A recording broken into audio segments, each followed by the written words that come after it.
So I'm here at Canyon Lake, but it says that the trailhead I have to park, but it says private. So I think I just have to park on the road down here, which is fine. I can figure out how to turn around. There's a parking space right there, I think. All right, the trailhead is down there. So yeah, let me figure this out. Doesn't make it very easy. So I don't know if I can park on the, I can park over here. I guess I can park here. Like right here. That should be fine. Let's see, maybe I can get a campsite. I don't know. This is so pretty. This is the boating dock. I guess I could park over here and just walk an extra mile. That's fine. Okay, I'll just park here. I don't think anyone will care. Plus I'll be in the sun. Laguna boating site, boat trailer parking only. Okay, maybe I'll turn around. Maybe I'll park on the road. It's a little bit too far from the trailhead. It says boat and trailer parking only, so I don't think I can park here. I'm not going to chance it. So let me go back and park on the road. All right, so 0.3 miles. There's a little campsite over here. That's a private property. Some people were parking like in there, but it said no day use area, so I'm not gonna risk it. The boat dock down there says boat and trailer parking only, so I assume you have to have a trailer on the back. I don't think a bike rack counts as a trailer, and that's almost a mile down the road there. So this is fine. So there's little like kind of lay-by. There's 2 lay-bys, so you can park down there. I probably should have just parked on that one, but this is fine. I'll be able to get out. Someone can park in front of me in a car. I don't want to be too close to the road. So this is fine, not very busy for a Saturday morning. Beautiful weather, and it's starting to get very hot. It's only 64 degrees, but the sun's beaten down. There's a nice campsite down there. This is beautiful. I've driven through here before. This is Tonto National Forest. I drove through here when it was snowing 3 years ago, and I didn't get to do anything because it was snowing. So anyway, apparently there's rattlesnakes out here too, but I live in Texas, so I'm used to it. It's like the Facebook group, what snake is in my kitchen. So that would be a cobra. Okay, so let me get geared up in my little uniform with my hat and my scarf, my long sleeve shirt, and my hiking boots, and let's do this. Only 5 miles. There's little dune buggies. That's too funny. It's Saturday, so everyone's got their toys, like redneck toys. Okay, yeah, so let me do this hike, and then I'm going to go back and check out the Dutchman Museum, which I passed, and then there's this little like Wild West town that didn't look open when I was driving by about an hour ago, but I'm going to go back and take a look. And there's a twisty, windy road to get down here. It's beautiful. This is only an hour from Phoenix, and you do not feel like you're in Phoenix. And I hate Phoenix. It's just a million people there. Too busy, crazy road ragers. But this is much more my vibe. So, okay, so let me get geared up and let's go do a hike to the top of a mountain. All right, bye, Prue. Okay, so let's walk 0.3 miles and do this. This is great. What a gorgeous day. Yeah, let's go check out this campsite over here. It's nice and breezy as well. Oh my God. Oh my God. When people complain about BLM and they're like, oh, you're 100 yards away from me. I'm like, really? How about you pay for a campsite? We're literally right on top of each other. I mean, you have electrical hookups, but I am not a fan. That is nuts. Anyway, you got big ass trucks, boats, all the American toys. Yeah, you don't get this in Europe, and you certainly don't get this in England. There's a Corvette. It's like, that's what we do in America. We spend all our money on toys, and then maybe we'll send our kids to college. So anyway, all right. Yeah, when my English friends come out here, they just go all out. They're like, oh my God, we can rent like a giant car, a giant RV. We can get a boat. Yeah, because you don't really have that opportunity. We don't have the land in the UK. I mean, you can fit a motorcycle. You can fit 6 Englands inside, or 6 UK, United Kingdoms inside 1 Texas. It's nuts. Okay, so let's keep going. Canyon Lake Recreation Area. Yeah, I drove through here from wherever I was, Petrified Forest, through the mountains when it was snowing 3 years ago. And I came all the way through, because I remember the bridge and I remember the lake, and everything was, it was just so cold. I think it wasn't really snowing down here, but it was snowing way up on the mountains, and I was in a blizzard. This is the Suntex Marina, And yeah, very, very busy. It's only 9 a.m. and already it's super busy out here. I think it got light at like 4 a.m. this morning. So when I woke up, I had blackout curtains, so it's pitch black in my van. I woke up, I was like, motherfucker, it's super bright and sunny outside. Why is it so bright? Anyway, okay, so yeah, so Peru's down there, and let's go right over here. Boulder Canyon Trail.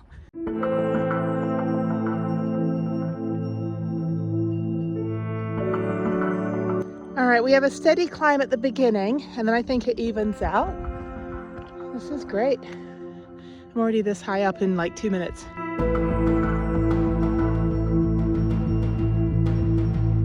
Now I'm walking over to the viewpoint, so it's a little offshoot right here.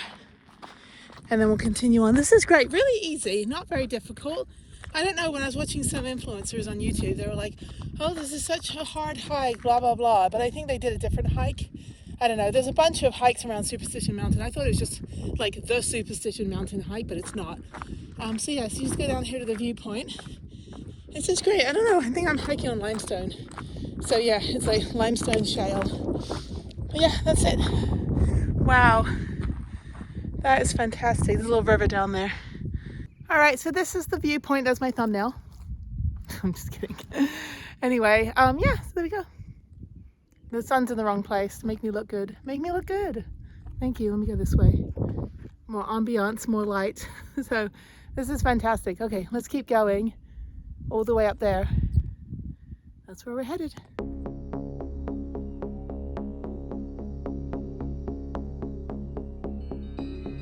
This is such a weird cactus. So I highly recommend the Phoenix Botanical Garden. That was fantastic. If you want to learn about cactuses, and you know, different plants and Joshua trees and all that good stuff. But yeah, there's someone running. Okay. Practicing for the zombie apocalypse. Actually, I've done trail running before. I don't really get too much into it, mostly like on a day like this, way too hot for me. But yeah, when I ran the half marathon in the canyon, that was fantastic. And I was like, I have a new hobby, and I never did it again. So anyway, this is great. A lot of up and down. I came all the way down from there. Now she's walking up there. Yeah, it's kind of like, I wouldn't run in this. It's a little bit too dry. And the trip over my face factor is a little bit too high on this one. But this is great for walking. And the flowers are out, the desert in bloom. I love, love, love this terrain. You know, it's just, I'm really excited. Actually, I am going to go back to northern New Mexico. I've got a couple extra days. After this, I'm going to go to the little old Wild West town that I passed. It looked like there's a bunch of stuff there to walk around, kind of just for like a cool down. And then I'm going to go to the Dutchman Museum and then just head back into Phoenix. Probably go shower at Planet Fitness. Actually, no, I think I'm just going to get on the road. I think I'm just going to go straight from here. Oh, no, sorry. What am I talking about? Musical Instrument Museum. Yeah, I'll go do that. And then get on the road and start heading toward Albuquerque.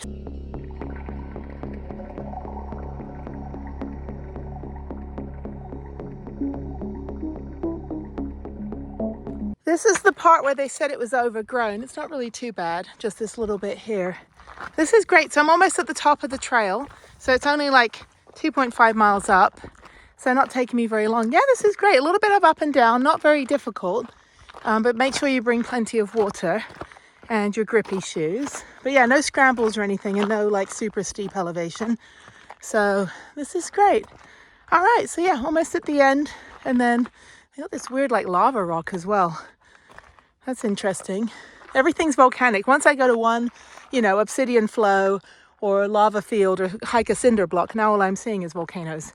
I think it's in preparation for Hawaii, which I will be going to soon, to go do to visit the 2 national parks there. And one's Hawaii volcanoes, the other one I can't pronounce. But we will, my friend and I will be going probably soon.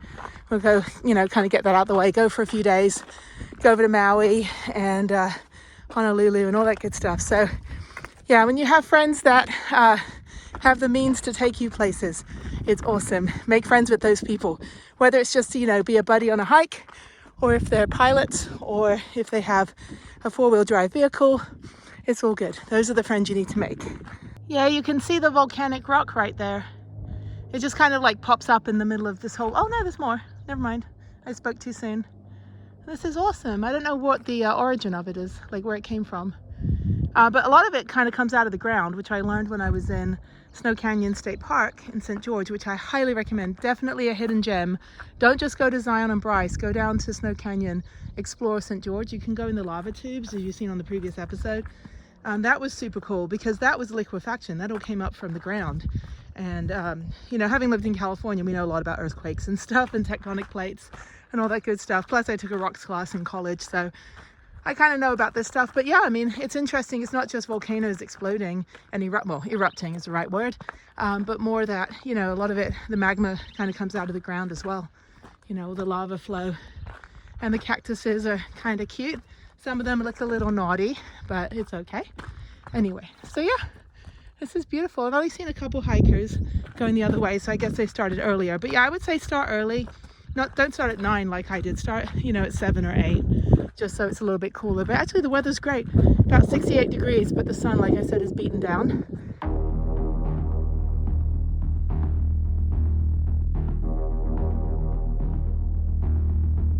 All right, I'm at the end of the trail. It does keep going. You can walk through the entire mountains if you want to. A leisurely stroll, but yeah, just climb up this lava rock. And there we go. There's the view. Absolutely freaking stunning. That is what I'm talking about. That is beautiful. And that was 2.7 miles. It took me an hour and 11 minutes because I stopped a little bit, you know, to chat to you guys. So it'll be quicker going back. So yeah, I'm guessing 2 hours for the 5-mile hike. I don't go very fast when I'm enjoying the nature. I go faster on the way back, obviously. I don't really film much. But yeah, okay, thank you. You know, do the Griswold shrug. Yeah, nothing to see.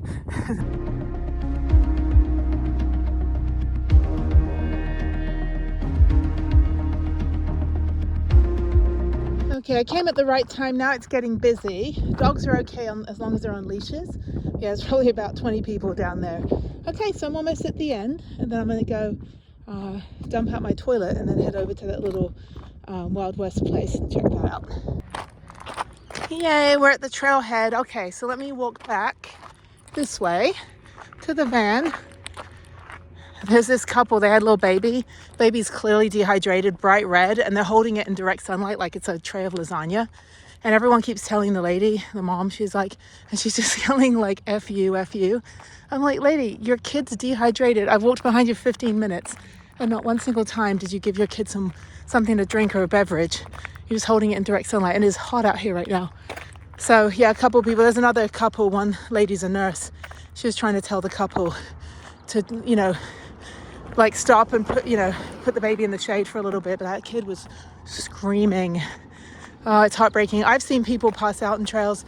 I've walked past families where kids, you know, have bright red faces, they're dehydrated, no water. You gotta be careful out here. Babies can't regulate their temperature the way that we can. And they don't know, they can't express pain except with crying, and they don't know if something's wrong. So anyway, that said, I'm gonna walk back. And I'm like, not the response I expected, you know, or any of us expected. We're trying to tell the couple, we're like, you know, we're just trying to help you so your baby doesn't get injured out here. You know, it's real shit. So, plus, you know, if you don't know if you're allergic to bees, there's a lot of wasps out here. They don't bother me. But anyway, okay, so I'm walking back on the road. Unfortunately, no sidewalk. But yeah, so let me go back. Trying to walk fast. I don't want them yelling at everybody again. But, you know, I remember what it was like when I was a first-time mom, and people, you know, made suggestions and stuff, and I, you know, absorbed everything. And then I didn't read the baby books, but, you know, absorb everything and make a decision, informed decision, and learned a lot, you know, because I didn't have anyone around me that had babies. So mommy groups and online groups, and then parents at the park, you know, I talked to everybody. I was like, so what do I do when the yellow poo happens? You know, what do I do about explosive diarrhea? I learned everything. I didn't tell someone to go F themselves. Anyway, but that baby did not look good. Baby was bright red, sweaty, and like, yeah, so I don't know. I don't think they got very far up the trail, but even then, sitting in the back of a car for an hour without anything to drink and then taking the baby up on the trail, you gotta be careful out here, people. Anyway, okay, let me go back. All right, I'm back down here. Everyone has a trailer, and the one car that doesn't got tagged, so I'm not gonna take a chance. Yeah, I'm not gonna chance it. Let's see, this car over here has a brand new yellow tag. Yeah, you're not allowed to park unless you have a boat trailer. They have a paddleboard, so I think they're okay. And they get tagged? No, they didn't get tagged. Boat trailer parking only. I just want to dump my toilet out. Maybe I'll just, well, I have a trailer on the back, so yeah, let me just park for a second. I don't think anyone's here right now to tag my vehicle, so yeah, let me just go in for half a second. I gotta pee as well. Actually, never mind, they got tagged as well. Let me see what they're tagged. They got tagged, okay. Warning, black GMC, parked in boat trailer only. Okay, so I'm not going to chance it. I'm just gonna keep going. I don't really need to dump out my toilet.